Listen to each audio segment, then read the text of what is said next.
जय हिंद दोस्तों, स्वागत है आप सभी का आज एक नए टॉपिक पे। आज हम लोग कैबिनेट मिशन और संविधान सभा से संबंधित कुछ महत्वपूर्ण क्वेश्चंस को डिस्कस करेंगे। कैबिनेट मिशन जो 1946 में आगमन हुआ था और संविधान सभा का गठन भी 1946 से स्टार्ट हुआ था, तो इन दोनों से संबंधित कुछ महत्वपूर्ण टॉपिक है। चलिए, पहला क्वेश्चन है 1946 के कैबिनेट मिशन का नेतृत्व किसने किया था। तो 1946 में जो कैबिनेट मिशन जो है आगमन हुआ था मार्च 1946 में, और जिसका नेतृत्व जो है पैट्रिक लॉरेंस ने किया था। सर पैट्रिक लॉरेंस का सही आंसर हो जाएगा। इसके अलावा दो सदस्य और थे, आगे क्वेश्चन में मिलेगा। द्वितीय विश्व युद्ध के बाद 1946 में कौन भारत आया था। तो द्वितीय विश्व युद्ध के बाद में इसके समय ब्रिटेन का जो है बुरी तरह से आपका कमज़ोर पड़ जाने के वजह से जो है अन्य देश जो है ब्रिटेन पे दबाव बनाए भारत को आज़ाद करने के लिए, और उसी समय जो है 1946 मार्च 1946 में जो कैबिनेट मिशन को भेजा गया था भारत में संविधान निर्माण करने के लिए। तो इसका जो सही आंसर हो जाएगा वो कैबिनेट मिशन। द्वितीय विश्व युद्ध के बाद 1946 में कौन भारत आया था, कैबिनेट मिशन। चलिए नेक्स्ट देखते हैं। 1946 का कैबिनेट मिशन 3 कैबिनेट मंत्री गठित था। 3 कैबिनेट मंत्रियों से गठित था। निम्नलिखित में से कौन इसका सदस्य नहीं था। तो 3 कैबिनेट मंत्री था। इसमें पैट्रिक लॉरेंस इसका नेतृत्व करता थे। इसके अलावा जो है अलेक्जेंडर और स्टेफोर्ड क्रिप्स ये दोनों सदस्य थे। लॉर्ड एमरी जो थे कैबिनेट वो आपका कैबिनेट मिशन के सदस्य नहीं थे। तो इसका आंसर हो जाएगा ऑप्शन डी। कैबिनेट मिशन का इसका सदस्य नहीं थे तो लॉर्ड एमरी, इसका ऑप्शन हो जाएगा डी। नेक्स्ट देखते हैं। कैबिनेट मिशन योजना के विषय में निम्नलिखित में से कौन सा सही नहीं है। कैबिनेट मिशन योजना जो आया था भारत, उसमें कौन सा कथन जो है सही नहीं है वो देखते हैं। प्रांतीय समूहीकरण, यानी कि हर एक प्रांत को अलग अलग प्रांत में बांट देना, मतलब हर एक प्रांत अपना संविधान बनाने के लिए स्वतंत्र है। ये कैबिनेट मिशन का योजना था। भारतीय सदस्यों वाला अंतरिम मंत्रिमंडल ये भी था। पाकिस्तान बनाने का कोई जिक्र कैबिनेट मिशन में नहीं था, और संविधान निर्माण का अधिकार देने का भी ये बात था। तो कौन सा सही नहीं है, तो पाकिस्तान की स्वीकृति, यानी कि पाकिस्तान को बनाने का विचार कैबिनेट मिशन के पास नहीं था। चलिए नेक्स्ट देखते हैं। वो कौन सा कांग्रेस अध्यक्ष था जिसने क्रिप्स मिशन और लॉर्ड वेवल दोनों से वार्ताएं की थी।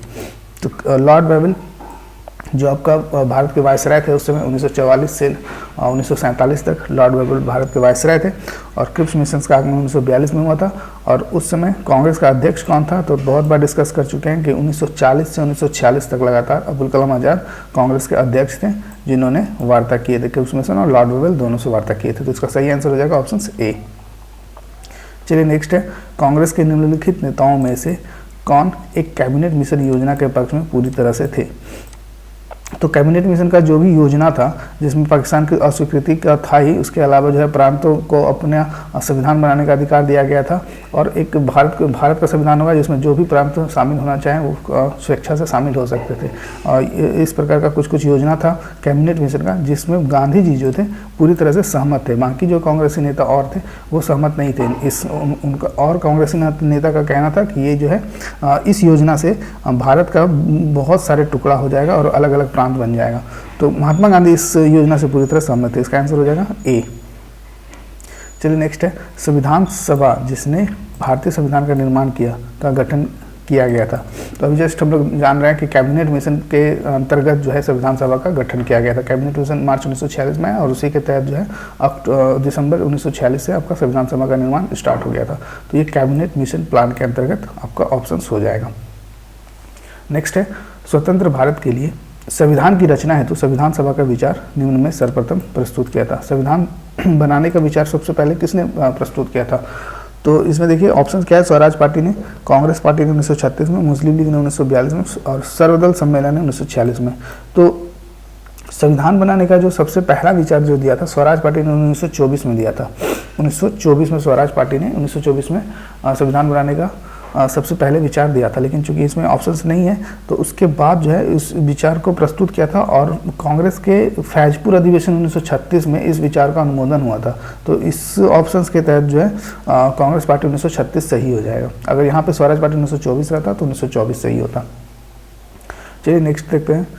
कैबिनेट मिशन योजना के अंतर्गत संविधान निर्मात्री परिषद में प्रत्येक प्रांत को आवंटित सदस्य संख्या निर्धारण करने के लिए एक प्रतिनिधि कितने जनसंख्या के अनुपात में था। तो कहने का मतलब है जो भी आपका प्रतिनिधि चुना जाएगा वो कितने जनसंख्या पे एक प्रतिनिधि चुना जाएगा। तो जो 10 लाख व्यक्ति पर एक प्रतिनिधि का निर्माण होगा। ये संविधान निर्माण के समय ये इस बात को रखा गया था। तो सही आंसर था 10 लाख। चलिए नेक्स्ट देखते हैं। अगला क्वेश्चन है संविधान सभा का पहला सत्र कब हुआ था। तो संविधान सभा जो संविधान बनाने के लिए जो पहला बैठक हुआ था वो जो है किस तिथि को हुआ था? तो पहला सभा जो है 9 दिसंबर 1946 को हुआ था, जिसकी अध्यक्षता जो है अस्थायी अध्यक्ष सच्चिदानंद सिन्हा ने किए थे। चलिए नेक्स्ट देखते हैं।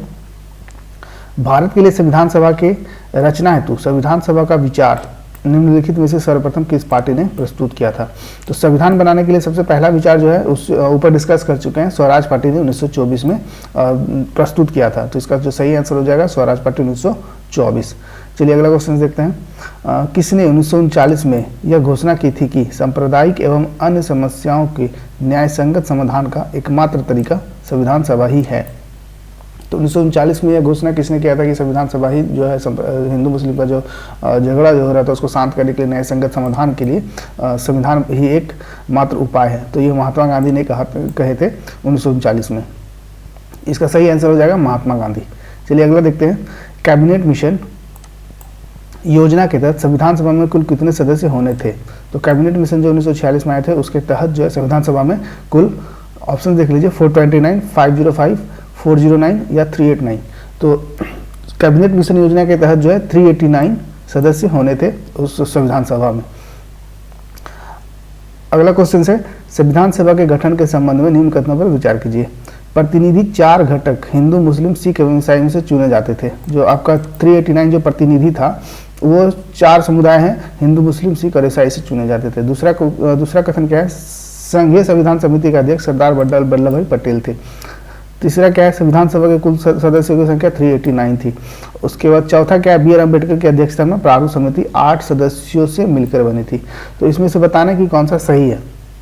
तो पहला जो है ये तो आपका गलत हो जाएगा, क्योंकि जो प्रतिनिधि जो थे 4 नहीं थे, हिंदू मुस्लिम और केवल सिख, ईसाई का कोई उसमें जिक्र नहीं था। हिंदू, मुस्लिम और सिख प्रतिनिधि से चुने गए थे सभी 389। दूसरा क्या? संघीय संविधान समिति के अध्यक्ष सरदार वल्लभ भाई पटेल। तो वल्लभ भाई पटेल नहीं, सच्चिदानंद सिन्हा थे। जो 9 दिसंबर 1946 को जो ये क्वेश्चन था 9 दिसंबर 1946 को जो बैठक हुआ था, तो इसका जो अध्यक्ष थे आपका सच्चिदानंद सिन्हा थे। तो ये भी ऑप्शन आपका गलत हो जाएगा। संविधान सभा के कुल 389 सदस्य, ये बिल्कुल सही है। और उसके बाद चौथा जो आपका है प्रारूप समिति में 8 सदस्य, ये भी आपका गलत है। 12 सदस्य के आसपास ये था, 8 सदस्य नहीं था। तो केवल 3 ऑप्शन इसका सही हो जाएगा। ऑप्शन 3 केवल सही है। चलिए नेक्स्ट देखते हैं। भारतीय संविधान के प्रथम दिन के अधिवेशन, यानी कि जो 9 दिसंबर 1946 का जो प्रथम अधिवेशन हुआ था, या फिर बोल सकते हैं प्रथम बैठक हुआ था, उसकी अध्यक्षता किसने किया था? तो अभी जस्ट ऊपर डिस्कस किए, डॉक्टर सच्चिदानंद सिन्हा ने पहला अधिवेशन का अध्यक्षता किए थे और वो अस्थायी अध्यक्ष के। दूसरा क्वेश्चन वही है, संविधान सभा के पहले अस्थायी अध्यक्ष कौन थे? तो अस्थायी तौर पर अध्यक्षता किए थे डॉक्टर सच्चिदानंद सिन्हा। तो ये दोनों क्वेश्चन का जो है सच्चिदानंद सिन्हा हो जाएगा। देख लीजिए पहला क्या बोल रहा है कि प्रथम दिन का अधिवेशन, यानी कि पहला बैठक भी याद रखना जरूरी है। 9 दिसंबर 1946 को जो पहला बैठक हुआ था उसकी अध्यक्षता किसने की थी? डॉक्टर सच्चिदानंद सिन्हा ने। और इसको अस्थायी अध्यक्ष बोलते हैं। तो संविधान सभा के पहले अस्थायी अध्यक्ष कौन थे? डॉक्टर सच्चिदानंद सिन्हा। अस्थायी अध्यक्ष पूछा जाएगा तो जस्ट 2 दिन बाद राजेंद्र प्रसाद बन गए थे। वो क्वेश्चन मिल जाएगा हम लोगों को। नेक्स्ट है, निम्नलिखित में से कौन सर्वसम्मति से संविधान निर्मात्री सभा का पहले अस्थायी अध्यक्ष? वही क्वेश्चन से जो अभी ऊपर डिस्कस किए, यानी कि सर्वसम्मति से जो है अस्थायी अध्यक्ष चुना गया था डॉक्टर राजेंद्र प्रसाद को। जस्ट 11 दिसंबर, यानी कि 2 दिन के बाद 11 दिसंबर 1946 को डॉक्टर राजेंद्र प्रसाद को जो है संविधान सभा के अस्थायी अध्यक्ष नियुक्त किया गया था।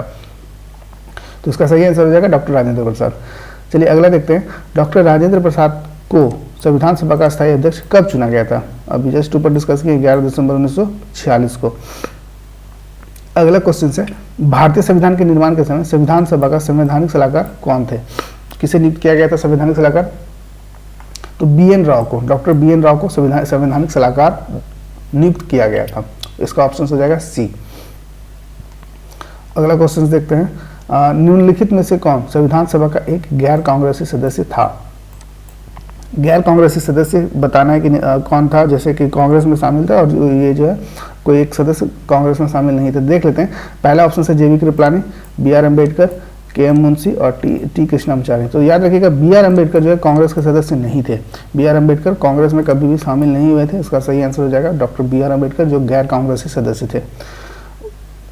एक BR अम्बेडकर से ही क्वेश्चन है, BR अम्बेडकर का संविधान सभा में निर्वाचन किस क्षेत्र से हुआ था? तो BR अम्बेडकर जो संविधान सभा में सदस्य चुने गए थे वो किस क्षेत्र से निर्वाचित होकर आए थे? तो वो मुंबई प्रेसिडेंसी से निर्वाचित होकर आए थे। ये दोनों क्वेश्चंस याद रखिएगा। अगला है संविधान सभा में कुल कितनी महिलाएं सदस्य थीं? तो संविधान सभा में कुल 389 सदस्य थे, जिसमें महिला सदस्य बताना कितना था? 15 महिला सदस्य संविधान सभा में कुल थी। तो इसका सही आंसर हो जाएगा ऑप्शन ए। आज के लिए इतना ही, फिर कुछ क्वेश्चंस बच गया है जिसको हम लोग नेक्स्ट वीडियो में डिस्कस करेंगे। जय हिंद। इसका सही आंसर हो जाएगा 10।